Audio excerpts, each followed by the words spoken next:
आपने देखा होगा कि चाहे आप स्टूडेंट लाइफ में हो, किसी कंपटीशन एग्जाम की आप प्रिपरेशन तैयारी कर रहे हैं, आप कितना ही जोर लगाते हैं, कितना ही दमखम से आप प्रयास करते हैं, लेकिन जो चीज आप याद करना चाहते हैं, जो आप पढ़ाई करना चाहते हैं, वो पढ़ाई आप नहीं कर पाते हैं या चीजें आपको याद नहीं रहती है। तो उसके लिए आज स्पेशली एक वीडियो मैं आपको प्रोवाइड कराने जा रहा हूं, क्योंकि पॉजिटिव चीजें तो आपको बहुत सारी मिल जाएगी कि आपको ये करना चाहिए, इस प्रकार से पढ़ाई करना चाहिए, लेकिन क्या नहीं करना चाहिए वो आज इस वीडियो के माध्यम से हम देखने वाले हैं। साथियों, मेरा पर्सनल अनुभव भी रहा है, या जो भी टॉपर है उन टॉपर की अगर हम बात करें तो वहां पर हमें एक चीज देखने को मिलती है। उन्हीं चीजों में से पहला पॉइंट जो आपके सामने वो है कि आपको लेट कर कभी भी पढ़ाई नहीं करना है। बहुत सारे मेरे ऐसे साथी होंगे जो पढ़ाई करते हैं और पढ़ाई करते करते लेट जाते हैं और लेटे लेटे पढ़ाई करते हैं, चाहे आप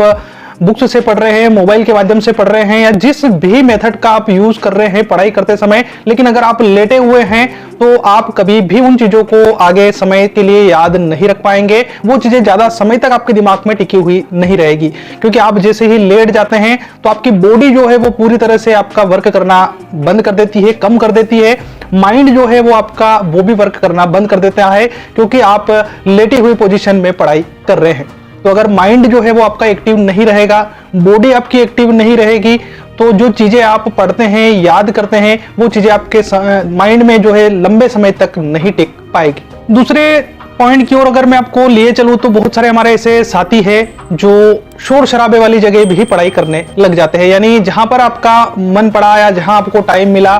वहां पर आप स्टडी करना शुरू कर देते हैं। तो ये भी कहीं ना कहीं एक गलत पॉइंट है, इस पॉइंट से भी आपको बचना है। यानी आप अगर पढ़ाई करना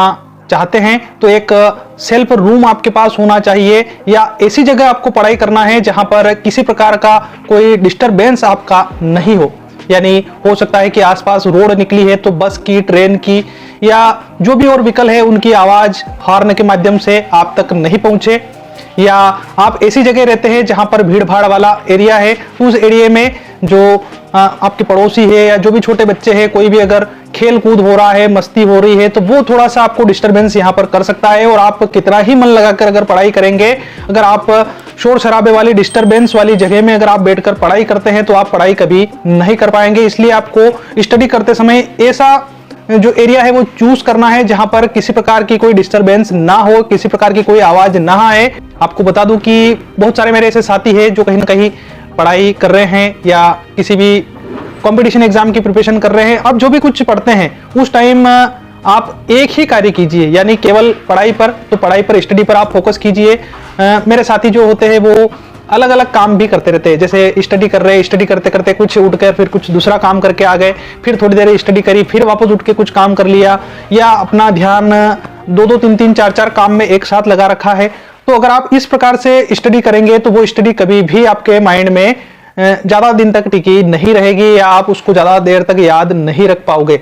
मेन पॉइंट के साथ में कुछ थोड़े से छोटे छोटे पॉइंट का भी अगर आप ध्यान रखें तो अच्छा रहेगा। अगर हम बात करें तो लगभग 70 से 75% स्टूडेंट ऐसे होंगे जो कहीं ना कहीं तैयारी करते समय किसी चीज को, किसी विषय को, किसी टॉपिक को रटते हैं। तो आपको रटन विद्या नहीं अपनानी है, रटना आपको नहीं है। किसी भी जो भी टॉपिक है उस टॉपिक को आपको समझना है। आप अगर टॉपिक को अच्छे से समझ लेते हैं तो वो आपके माइंड में कहीं ना कहीं अच्छे से बैठ जाएगा, अच्छे से आपको समझ में आ जाएगा। अगर आप किसी भी टॉपिक को, किसी भी विषय को अगर आप रटते हैं तो रटा हुआ ज्यादा समय तक आपके माइंड में नहीं रहेगा। आप जैसे ही एग्जाम हॉल में पहुंचेंगे और एग्जाम हॉल में पहुंचते ही वो रटी हुई जो आपकी चीज है, अगर आप कुछ थोड़ी चीज भी अगर उसमें मिस कर गए तो आपकी पूरी जो टॉपिक है या पूरा जो क्वेश्चन है वो क्वेश्चन आप भूल जाएंगे। तो ये पॉइंट